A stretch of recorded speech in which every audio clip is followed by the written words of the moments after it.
Sa pag-usab, may buntag natong tanan. Kaduhang Domingo sa tuig 2025. Have we all been blessed this week? Kita ba nimo ang kamaayo sa Ginoo sa imong kinabuhi sa tibok semana? If that's an amen, God is happy. Nga matag usa kaninyo yung gipakita niyang devotion to be present niini atong panimbahon. So last Sunday, sugda na to ang series about spiritual growth. So it is important for us to know, aha man ni magikan ang spirituhanong pagtubo. Aha man ni nato ihugot, kinsa may magpamuhat sa tong kinabuhi para matagusa ka nato motubo sa spirituhanon nga bahin. Now isip Kristohanon, we have studied and mentioned it last week nga ang goal sa transformation ug ang end purpose ang matagusa kanato mahimong sama ni Kristo.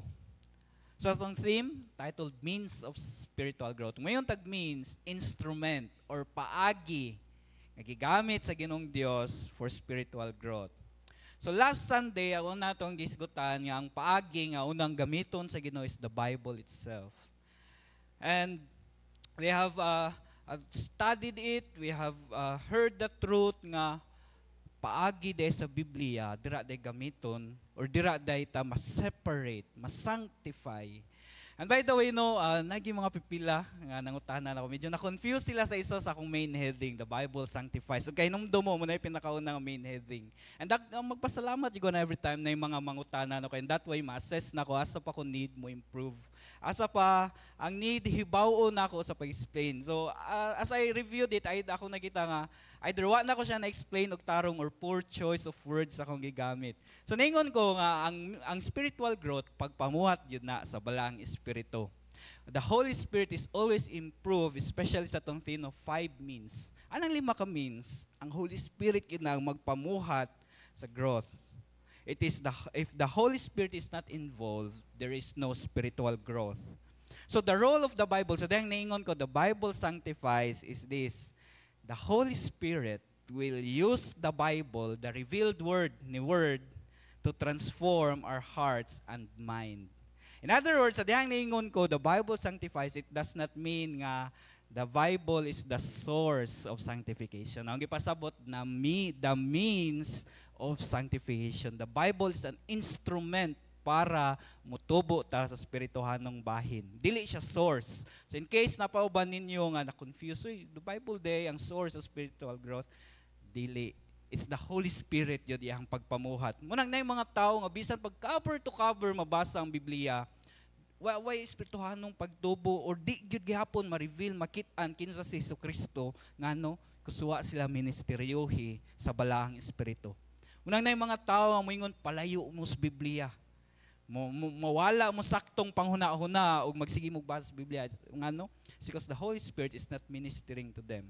So akong balikon, for us to be set apart for God's purpose, the Bible is the means for spiritual growth. So ang kanang Biblia ko sama sa usa ka liso bitaw nga itanom sa matag usa ka nato. Dayon ang balang espiritu mo na siya ang tubig o ang sunlight nga kikinahanglan nato para motubo o mo-produce og prutas. So another example, kay hinumdo mo during sa wilderness, sa dahang nagtuyok-tuyok ang mga Israelites sa wilderness, wow, nakay sila tubig ni Moses. And si Moses ningilak sa Ginoong Dios, "So Lord, di mo makatawhan. Nagubot na po nangitag tubig, mas ganahan pa daw sila mobalik sa Egypt, di pa sila magutman dito, unsa kung buhaton." So ningon si Moses, ang Ginoong Dios, kani nga bato ana himuon ko ng instrument para ma-provide ang gikinahanglan nila. So literally, ang bato gigikanan sa tubig. Literally, muna makita silang mata. So muna supply nila og tubig. Pero technically speaking, gahom to sa Ginoong Dios. Ingana ang Biblia. Literally, mo itong makita para motubo ta spiritually, pero gahom ug ang ministro sa balaang espiritu ang modala nato sa spirituhanong pagtubo. Especially og usapod sa sunod nato nga topic wherein another mean of spiritual growth is worship. Worship, pagsimba, pagdaig, daghang itag meaning ani no. But before we dive into that, let us pray mga itagiya sa Ginoong Dios. Father in heaven, magtuon mi sa imong pulong. The mean of spiritual growth is worship, and we acknowledge and we believe that your word is written by the Spirit, can only be understood, be applied, be followed through the Spirit. Manang mangayo kami kanimo, o tabang balang Espiritu, abriha mo huna-huna, andama mong kasing-kasing sa pagsabot o sa pagsunod ni O Dios. May your word be preached with clarity, and motuhop unta kini sa among mga salabutan o Dios ug makinabuhi ug mabag-o matag-usaon kanamo. Pinaagi nini sa ngalan ni Jesus. Amen ug amen. Now at its core, ang biblical nga paagi sa worship is about acknowledging that God is sovereign. When tag sovereign, labaw sa tanan, labaw pas mga hari nining kalibutan mo nang itawag siya King of Kings, Lord of Lords. So in the heart of biblical worship, it is about acknowledging ang Ginoong Dios ang labaw sa tanan, and we must be dependent dapat nganha kaniya. So it involves di pagpaubos, pagsubmitar o pag-recognize nga ang otoridad sa kinabuhi nato isang Ginoong Dios. But sometimes, ang problema, we get stuck into thinking worship is about the rituals nga itong gibuhat. That worship is about the religious activities, mga events nga atong gibuhat, atong gipartisipitan, atong gipanguluhan. Let us be reminded, and we will be reminded karong kabuntaga pinagyan nga mensahe that worship is more than just physical activities. That worship is more of a lifestyle of obedience, gratitude, and love for God. Ang balikon, worship is more than just physical activities. It's about a lifestyle. Pagi sa pagkinabuhi nato, sa pagkamatinumanon, mapasalamaton, o pagkamahigugmaon sa Ginoong Dios, expressed in every aspect sa to ang kinabuhi. It's about living in His truth, seeking to follow His will in all things. So it means to say, worship is a lifetime journey. Why kahumanan nga journey of growing closer to God. In this worship, a lifetime journey, diri nato may experience on the joy and fulfillment that comes from knowing, kalipay o katagbawan nga makuha nato gikan sa pag-ila o sa pagpangalagad sa Ginoong Dios. Now, since our series is about spiritual means or instrument of means of spiritual growth, the question is, how can worship cater us to spiritual growth? Sa unsamang paagi nga ang worship mutabang nato sa pagtubo sa atong spirituhanon nga kinabuhi. Here it is, and this is our main idea karong kabuntagon. For worship to be a means of spiritual growth, it should be done in a right way.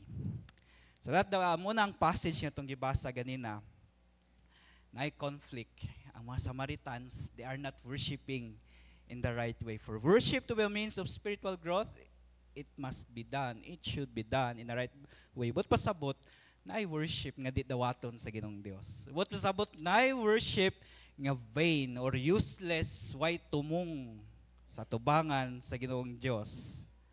Now, when worship is done in a right way, ang balikon, sa dihang ang pagsimba sa Ginoong Dios, mabuhat nato sa saktong paagi, sugotag sa dili, it will always result into Christ-likeness or spiritual growth. Di ba? Ato nang gitagag meaning ang spiritual growth last week.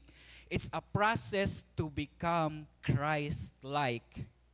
And when worship is done in a right way, sa saktong paagi atong pagsimba sa Ginoong Dios, it will always result into Christ-likeness. Meaning, we can be worshiper for many years. Pwede isa nakakadekada na worship sa Ginoong Dios, but if it's not done in the right way, why kausaban ang kinabuhi sa tao? Why kausaban imuhang kinabuhi if you are not worshiping God in the right way? You're still the old you. Imong mga desire, imong mga tinguhay, imong mga aspiration sa kinabuhi, wa na usab. Ikaw ra gihapon ang sentro sa tanan. Now, I remember there's one time sa dihang, siguro na-share naman ninyo na ako nung nagdako ko sa Mindanao. One time, pagbalik na ako diri, so nagsakay kong taxi. Din nato isa ka lugar nga sigo kagian, then makakuan ko kay na church dito, na Christian school. Yan nakaingon ko, uy, wa na lagi to diri, puro na lagi ni tindahan. So nakadungog ang driver sa taxi, ningon siya, familiar di ka dira nga lugar, sir?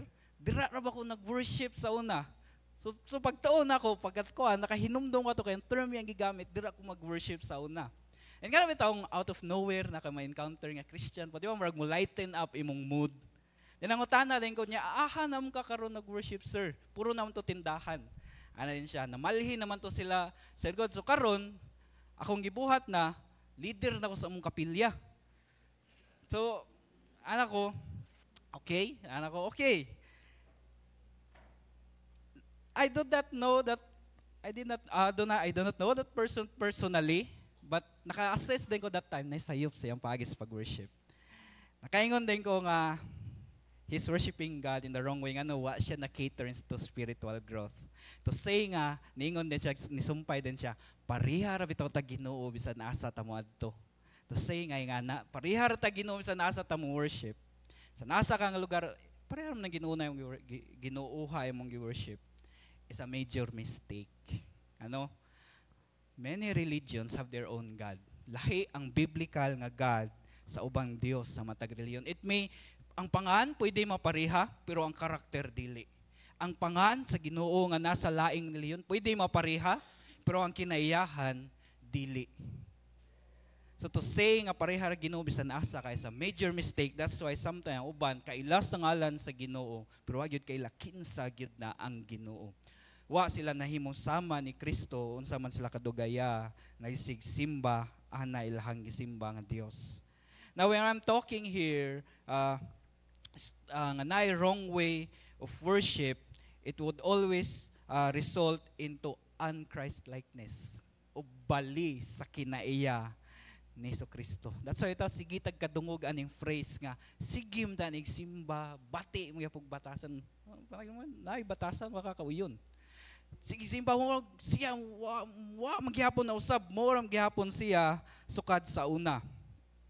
Many people, daghan mga tao nga they feel good when they are in the church. Daghan mga tao they feel good when they are doing something mga religious rituals, thinking nga they have done something good para sa Ginoong Dios.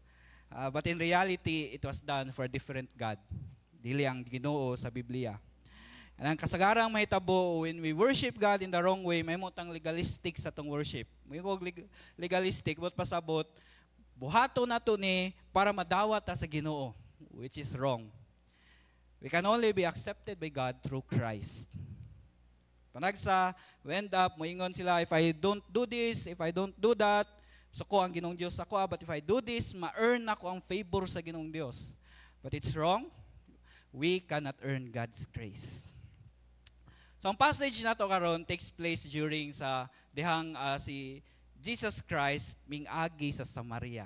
Now para sa mga Jew, di na advisable moagi og musod sa Samaria.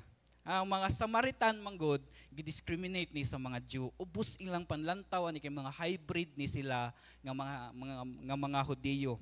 And aside sa hybrid na mix nga kuan dugo, they are worshiping God in sa pagano nga paagi. Nandi ganahan makig-uban ang mga Hudiyo nila. Nang kasagaran buhaton nila mo kaning Samaria din north of Jerusalem ni. Example gikan sila north niya mo naog sila pa Jerusalem. Silang buhaton instead of moagi sa taon sa Samaria, mutuyok na sila balag layo kay sila gagian. Kay ingana sila kaubos og paglantaw sa mga Samarianhon. Pero si Jesus lahi. So ding sud jud siya sa taon ni Kristo. Gikan siya sa Judea, moadto siya sa Galilee, adto siya sa Samaria. He came to a town called Sychar. If you have your Bibles with you, nasa verse 5. And near the field that Jacob had given to his son Joseph, Jacob's well was there. So naang well ni Jacob. So Jesus, gikapoy silang journey, nilingkod it was about the 6 hours. Sa dihan naglingkod-lingkod siya sa tabay. Verse 7, a woman from Samaria came to draw water. Then Jesus said to her, give me a drink. So nakigstorya si Kristo sa usa ka Samarianhon. Ang balikon, di ni halos magigstorya ang mga Hudiyo sa Samarianhon. Di ni makig-communicate, di gani mangagi sa lungsod sa Samaria. Pero si Kristo sa diyan nakita ng Samaritan woman, and siya, give me a drink. Gani ning palag ang Samaritan woman ani siya ningon, Hudiyo ka man, nganong mangayo man kanako og tubig. weird or bag-o, unusual para sa Samaritan woman, nga na nakikistorya, nakik-communicate niya, Jews. So for worship to be a means of spiritual growth, matuta sa itong passage, first, worship must flow from understanding salvation. Verse 22, you worship what you do not know. We worship what we know, for salvation is from the Jews. So sa nag-una nga mga verse, gi-explain or na-express si Samaritan woman nga wa gipanganlan sa verse 20, if you have your Bibles open, ningon siya, for how many generations na gikan sa mong mga amahan, we worship the Lord in this mountain. Sa lain nga passages ginganlan din nga mountain no, Mount Gerizim. Ningon siya, diri naman may magsimba. But sa verse 21, ningon si Jesus Christ, Jesus said to her, woman, believe me, the hour is coming when neither on this mountain nor in Jerusalem will you worship the Father. So ningon si Jesus Kristo, bisa na ang mga Jew gani woman, sayo pud sila. Kaya mga Jew, ang mga Hudiyo, mingon sila, simbaho na itong Ginoo sa Jerusalem, ragyod. Ang mga Samarianhon po ningon, simbaho na mga Ginoo, adto ragyod nga bukid. Ningon na Ginoo, just sayop mo. Worshipping God must be done in Jerusalem only, sayop. Worshipping God must be done on that mountain only, sayop. But before tayo dive in deeper, saan ang word ng worship? Now, ang Bible has two words used, especially sa New Testament, for the word worship. Now, so, flash ako Greek nga word ha. So, first, bear with me lang. So, una nga word nga gigamit para sa worship nga word is latru. Latru ang basa, latrio sa uban. Or means to perform religious service or to serve. So, kini nga meaning sa worship, it means, muna itong gibuhat karon, religious service. Muna ang isa ka word sa worship. So this word is used for ritualistic form of worship. So unsa man inyong gibuhat nga mga physical activities para pasidunggan ang Ginoong Dios mo nang latrio. Religious service, acts of service, physical service ngadto sa Ginoong Dios. Now in its noun form, ang tawag ani liturgia or asa gikan ng liturgy nga word. A communal response and participation in worship. Pero dini mao ang gipasabot or ang gimension ni Jesus Christ sa Book of John. Iyang gimension is ang word nga proskuneo, which is a deep love and respect or to bow in reverence to God. So sa dihang ingon si Jesucristo ni mention siya sa word nga worship sa verse 22, he is referring to a intimate nga worship given sa Ginoong Dios gikan sa usa ka tawo. Ang balikon ha, di ni acts of service, but it's more of a connection between the worshiper and kinsa ang iyahang gi-worship. So kani nga word ang nasa verse 22 nga worship is not used in Christian assemblies or gathering.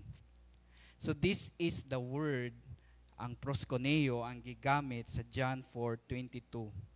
Now, Jesus here is essentially saying, despite sa religious practices di ay sa Samaritan woman, they are worshiping God in a wrong way. They are loving and showing reverence to God in a wrong way. Now, itong nahibawan na sa Ten Commandments, nga na prescription ng Ginoong Dios sa unsang paagi ang tao mo deal, makigdeal, or mo tratar sa Ginoong Dios. Jesus here is saying, you are worshiping God in the wrong way or you are not worshiping God at all. Ningon nga ng Diyos, they lack true understanding of God, munang ingana, ilahang nabuhat. While the Jews, through the scripture, have a deeper knowledge from God. So, how is salvation and worship connected man? Ngano mas flow from sa pagsabot, manday ni magikan, sa pagsabot sa kaluwasan, manday magikan ang tinuod nga worship. So salvation is from Jews, ningon si Jesucristo. That means nga mga Hudiyo nga pinili sa tao sa Ginoong Dios, mga Hudiyo mo padayagan sa pulong sa Ginoong Dios, mas nasayod sila sa unsang paagi simbahon ng Ginoong Dios. So the root for worship is understanding Christ's salvation. This suggests that true worship is rooted in understanding of of God's plan for salvation. Salvation is from Jews. Ang buot pasabot dira sa mga Hudiyo magikan ang manluluwas. Dili ang kaluwasan nagikan sa mga Hudiyo. Ang manluluwas nagikan to hinumduman Jew si Kristo. Jesus here is emphasizing ang true day nga worship nga nagikan sa kasing-kasing mo involve diay og knowledge sa kinsa ni ang manluluwas. Una for worship to be an instrument of spiritual growth diay, it must be a result of personal relationship with God. And this is crucial para masabta nato sa atong kinabuhi sa pag-worship sa Ginoong Dios. Without this knowledge without this personal knowledge, ang balikon personal knowledge, pwede ka makaila sa Ginoong Dios pero dinikta sa tao. Pwede ka makaila sa Ginoong Dios pero dinunggan ra nimo kinsa siya. Lahi ug ikaw mismo ang nakaila sa Ginoong Dios. Without this personal knowledge and relationship of God, we're like worshiping God nga imaginary nga Dios. Ang balikon, ug wa gyud ta personal nga nakaila sa Ginoong Dios, maratag nagsimbag imaginary. Sa kita wa tay idea kinsa niatong gisimba. Without this personal relationship with God, to God, we're like worshiping a God that has only been dictated by us. Yang importanteng masayod ta. Nang gi-emphasize o gi-highlight og ayon ni Kristo diri nga nay advantage ang mga Jews, ang mga Hudiyo kaysa ila gipadayag ang pulong sa Ginoong Dios. Ang gusto ipasabot diri ni Kristo sa Samaritan woman is you must also understand salvation. Sabta ang kaluwasan karon masayod ka unsa ang sakto nga pagsimba sa Ginoong Dios. Ang balikon, personal relationship, personal knowledge ang gikinahanglan. Wala magud na susama ra na sa kanang tawong nakaygibuhat, nakaygitrabaho niya, gidiktahan ra ka panagsam ra saon ganini unsaon ganina. Lahi ra na kanang ikaw gyud kabalo ka o nakasabot ka unsa imuhang gibuhat. Kasabay baka na nakaygibuhat nga wa ka kasabot. Mura kag way padungan. Unlike anang nakaygibuhat gitrabaho nga kasabot ra kay ana ang paagi sa pag-worship sa Ginoong Dios nga nakay personal, ang balikon personal nga relationship ang gikinahanglan. It does not matter if kung ginikanan gani active kay simbahan so sakto na akong worship sa Ginoo. It doesn't matter. It's important imong personal nga knowledge pag-ila sa Ginoong Dios, imong relasyon kaniya. When we have this personal saving relationship with God, we can worship to God in a meaningful and transformative way. So for worship to be a means of spiritual growth, worship must flow from understanding salvation. Ikaduha, worship should be biblically accurate. Now, in understanding how we can worship, so magikan siya sa kaluwasan. Ikaduha, we must know that worship is simply, ako nang gi-highlight ganyan, it's not just an outward acts nga atong gibuhat. Now in this part, gitudlo dahil ni Kristo nga, ang true relational worship day, it's not about rituals. It's not about locations day. It's not about unsay mga na-involve, unsay yung mga nakitaan, asa mo nag-worship sa Ginoong Dios. In this part, ningon si Kristo, worship God in spirit and in truth. God is spirit. He must be worshipped in spirit and in truth. Iklaro ni Kristo. True worshipers will worship the Father in spirit and in truth, for the Father is seeking such people to worship Him. For a worship to be biblically accurate day, una, worshiping in spirit day, ang gikinahanglan day. Ang balikon, para mahimong means of spiritual growth niya itong gisgutan diya. So una, para ang worship dapat may means of spiritual growth dapat natin relasyon sa Ginoong Dios. Without that, bahalag unsa tong pagpakita sa devotion, gugma sa Ginoong Dios, way mahitabo sa tong kinabuhi. Kaduha, para mahimo siyang means of spiritual growth, dapat nahiuyon sa Biblia, in spirit and in truth.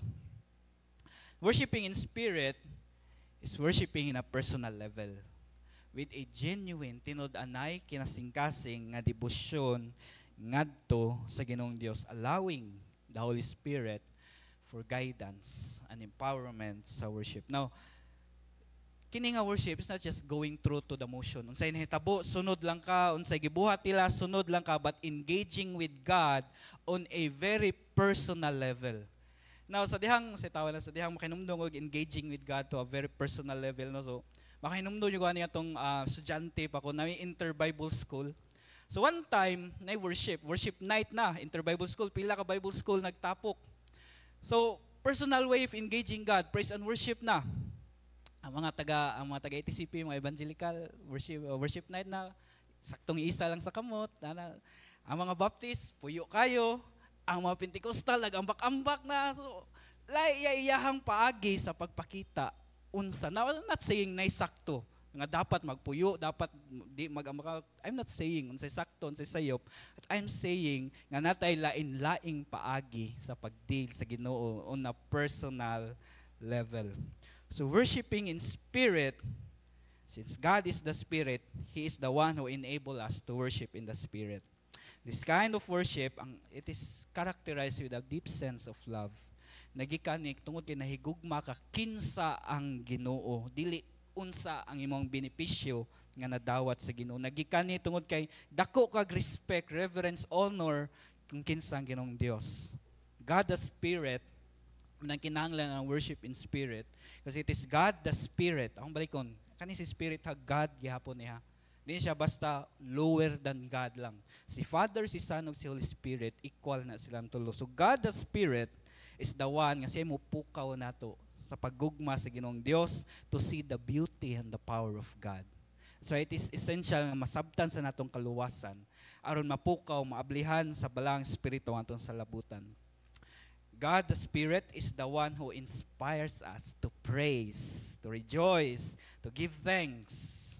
It is the Holy Spirit, God the Spirit, ang moabri sa tong mata para mangita ang grasya, makit-an ang grasya sa Ginoong Dios. So that's what it means to worship in spirit. Kaduha nga paagi, to worship in truth. So to worship in truth is aligning, atong ilinya, atong worship with God's revealed truth nga makita sa Biblia. Ang walikon, worshiping in truth is aligning our spirit with God's revealed truth found in the Bible. So it involves dahil ilhon nimo ang Ginoong Dios. Sabto nimo kinsa siya. That's why mayon ko, naay ubang relihiyon, di ko musugot nga pareha ta Ginoo. Naay ubang relihiyon, lahi ang characters lang Ginoo. Ilang Ginoo, di mo hatag og problema sila. Di parehas Ginoo nga sa Bible nga i-allow ang problema sa kinabuhi. Ilang Ginoo puro sila daw maayo, ilang Ginoo dawaton daw sila, pasudlon sa langit ug trabahuan nila lang kaluwasan. Di na mao ang Ginoo sa Biblia. That's why when we say worship God in truth, for us to grow, mailahan nato kinsa ang Ginoong Dios. Unsa yang gahom, unsa siya kagamhanan, unsa yang mga purpose, unsa mga nahitabo sa tanan. It's about worshiping God based on knowing Him through the Bible. Ang balikon, worshiping in truth is about worshiping God based, pinaagi sa pag-ila niya through the Bible. Without the truth, kabamon sa imong hitabo, we worship God through emotions. Gamit ang paminaw nimo kahilako na ka, worship na ni sa Ginoong Dios. Without the truth atong worship sa Ginoong Dios naka-base na sa tradisyon. Mo man ay gibuhat sa katiguangan mo po imong buhaton. Without the truth ang atong worship sa Ginoong Dios padung diretso gyud sa sayop. As why bitaw sigug tanaw sa news the whole week. Siguro kita ampun mo sa news about sa kanang Black Nazarene nga gi-celebrate nila. Maluoy ko sa mga deboto. Mulinyag pila ka oras para lang makapahid silang panyo. Makigubot, makigduot, pangatakihon pa, mga heat stroke pa ang uban sa kadagag tao. Ay maluoy ko. Why they are doing that? They thought they are worshiping God, but they are just following tradition. Ang uban gani nila wakabalong ilang nang buhaton. Atong nag-interview, ngano magsigim kag bisita every year, sir. Kay mo'y gibuhat sa akong papa, so akong gisunod kay tradisyon na ninamog, ako ning ipasa sa akong mga anak. Now, I'm not saying this para katawaan sila, para binuangan sila, para ikondenar sila, but to point out unsay sayop. I'm saying this to point out nga they are thinking nga ayuhon sila sa Ginoong Dios, makadungog ang Ginoo sa ila kung maduol sila sa statwa. Kaluoy. Worshiping without the truth, prone mailad ang tao sa pagsimba sa Ginoong Dios. And it's kalim kong pagsimba bahalag dita kay Ginoo ang tao, gibuhat man para mo simba. I was made to worship, di ba natay ko na. Gibuhat ang tao to worship the Lord, manugwa ning kamatuoran, mangita tagpaagyon sa akong pagsimba ang Ginoong Dios. Or munang ang mga karaan sa dihang wa pa kay na katag ning Biblia, relihiyon, bisag unsay simbahon. Musimbag bato, musimbag kahoy, ngano man intimate na natong mga innate or natural natong mga tao nga mangitag simbahon. Worshiping God, for us to grow, it must be catered with the truth. Worship in truth is a continuous growing in our understanding with God. Worshiping in truth is a continuous padayon nga pag-ila kinsa ang Ginoong Dios. Now, many years from now, pila ka dekada moagi karon, I can guarantee you nga ma-amaze gyapon ka kay daghan pakagawa na ilahan sa Ginoong Dios. Worship in truth is about aligning our will, heart, mind, soul, strength with the truth of God's Word. For worship to be an instrument of spiritual growth, we must align our worship to God's truth, and we must allow the Holy Spirit to shape our hearts and guide our actions. Worshiping in spirit and in truth, di ni siya about kanang ma-achieve ni mo ang certain level of spirituality, but rather a desire to connect with God in a way nga mudala og kalipay og kanato og himaya sa Ginoong Dios. Ug na miss sa mga Samarianhon, na miss sa Samaritan woman og sa daghang mga tao around the world today. Sa iyop ilang paagi, they are not worshiping in spirit and in truth. They are worshiping in emotions, in traditions, and many more. Lastly, worship involves sacrifice. Appeal din ng sakripisyo day. I will read, kay wani yung appeal ganina sa scripture reading 28 to 30. So the woman, so sa dihang niingon si Kristo sa verse 26, niingon si woman nga, I know you're a prophet, I know you're a Messiah. Niingon si Kristo, I am He. Ako na siya ang imong gipasabot nga umaabot nga manluluwas. 28, so the woman left her water jar, went away into the town and said to the people, come, see a man who told me all that I ever did. Can this be Christ? 30, they went out of the town and were coming to him. After sa pag-conversation sa Samaritan woman o ni Kristo, after sa na-encounter niya si Kristo, lakaw, dagan siya, iyang gibiyaan, nalimot na siguro siya sa iyang tuyo o nabot siya sa well. Di ba, magkaw siya ang tagtubig. Iyang gibiyaan, ang water jar, dali siya balik sa ilang village. In that event, ato makita nga, unsang transformative power sa diyang ma-encounter na to si Kristo. And here, we can see forms of sacrifice nga gipakita sa babaeng Samarianhon. Ano yung sacrifice? Sacrifice means to give up something valuable. Nakai-surrender something.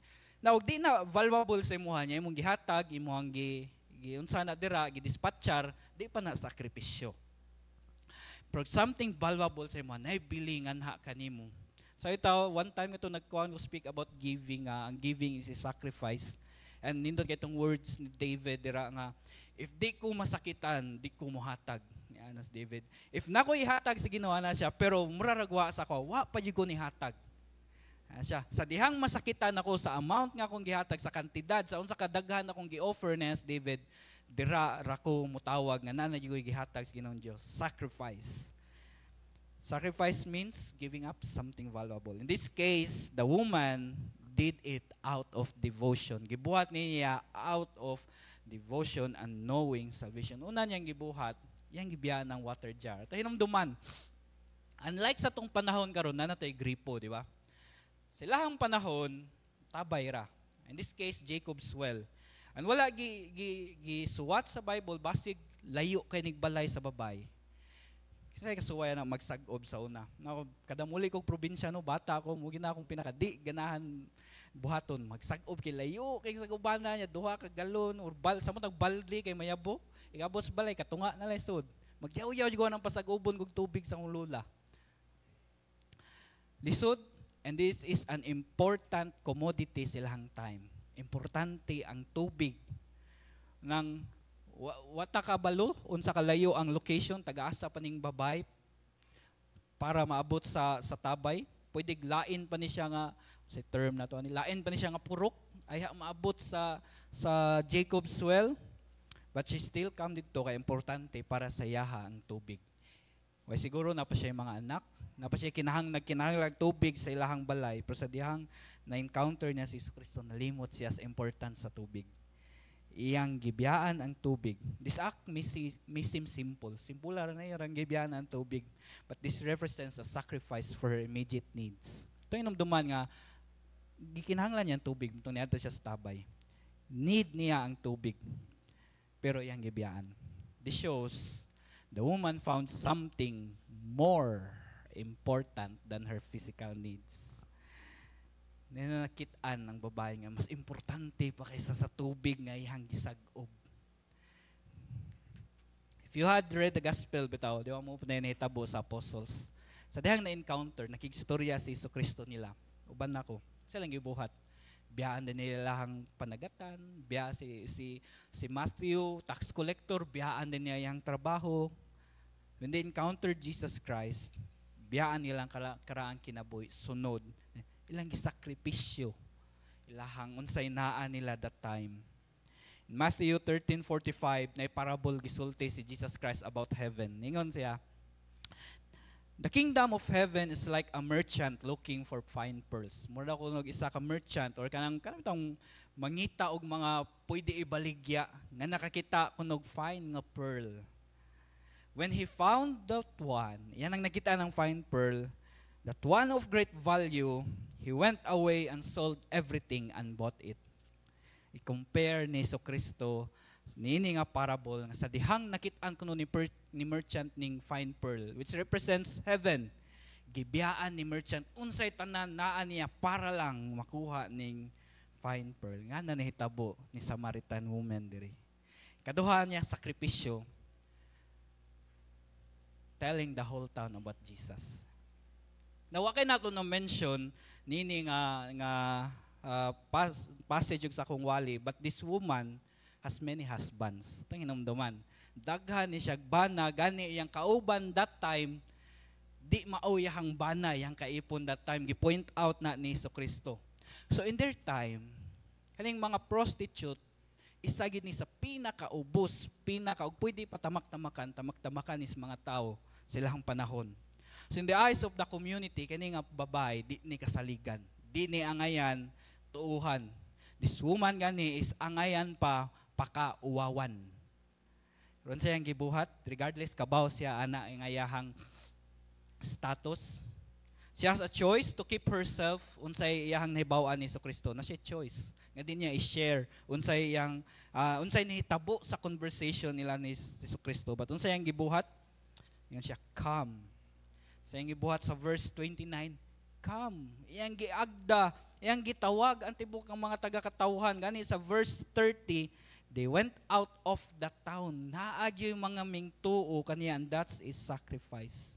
This is telling us that even though she had low integrity, ubos siya integridad sa iyang community, she would willingly accept rejection just to proclaim Jesus as the Messiah. She has the choice, akong balikon, nga di unta i-proclaim, nga ako na lang kuning akong na experience ni Kristo. Yang giagdan tibok town nila to come. Atong tanawon si Kristo. How long have you been a worshipper? Unsa naman yung na ba kayo na sacrifice, nahatag para sa Ginoong Dios? Na ba kayo nahatag na something important kanimo? Na ba kayo na surrender something important kanimo para sa Ginoong Dios? Now, the heart of worship is not what we can get from God. It's about what we can give, offer to God. Sa'yo mo ma-offer para sa Ginoong Dios. Sadly, no, sometimes, mura na to gatasan ng Ginoo. Ang gatasan, murag pakinabangan na to ang Ginoo. Panay sa himon, pag ganyan to siya murag gini. Mo duol, mo worship lang tayo, natay gikinahanglan. Mupakita lang ta sa itong devotion o gugma sa Ginoong Dios o natay pangayoon. We worship Him only for the benefits that He has given to us. And in times nga na i-demand ng Ginoong Diyos sa tuwa, di sa ko. Now, it's good to be grateful, mapasalamaton sa Ginoong Dios. But if atong himuon ning kaning mga panalangin, may reason to worship God, then we are worshiping God in the wrong way. For worship to be an instrument of spiritual growth, atong sabton gini, sacrifice is unavoidable. Di malikyan mo sakripisyo para mahimong instrumento ang worship, spiritual growth. For many years, many had come to the point gani nga even lang kinabuhi lang ihalad para sa Ginoong Dios. Pila na kadekada, nagpadayon ang discipling pagpakatag sa ebanghelyo ni Jesucristo, ang daghan ang nisakripisyo, apil lang kinabuhi. Now imagine yourself, nagbarog ka tubangan ni Jesucristo while nasiya sa cross. While si Jesucristo was physically hurting, while si Jesucristo was physically bleeding, nagbarog siya tubangan, si Jesucristo niagig ka sakit, ay ang dugo, gadi ako na yung na-share sa inyo, in one history book, describe dito nga, di mailhan si Jesus Christ. Si Mary naglisod og identify asa sa tulo si Jesucristo. Inga na kabunog si Jesus. Imagine yourself standing in front of that that event ni Jesus Christ. Then mo yun ka, Lord, pwede ba ko i-sacrifice para mo sunod nimo? Jesus Christ, pwede ba ko i-give up para mo sunod nimo? Di ba ka mauwaw niya nang pagi? Worship to be an instrument of spiritual growth, we must understand sacrifice is unavoidable. Di malikayam. So pagtapos, for worship to be an instrument of spiritual growth, una itong sabton, you must be in a personal relationship with God. You must believe that kining pag-ilan to sa Ginoong Diyos is by grace, through faith in Christ alone. That way, we can have a personal relationship with God. Kaduha, let the Holy Spirit and Bible lead our worship. So, di tayo mo worship sa Ginoong Diyos, mo pakita sa itong devotion, gugma, based sa unsa itong nakitaan nga practice, ha? Di tayo ni about, di tayo mo worship sa Ginoong, about, mo'y gibuhat sa nagunaman, mo'y gibuhat sa ubang tao. So, it must be guided by the Holy Spirit, leaded by the Bible. Katulo, be ready to sacrifice. When I say be ready, anytime na pwede demand ang Ginoong Diyos from gikan nganhi sa toa. Within sa Romans chapter 12 verse 1 ingon si Paul, I appeal to you, my brothers, by the mercies of God, to present your bodies as a living sacrifice, holy and acceptable to God, which is your spiritual worship.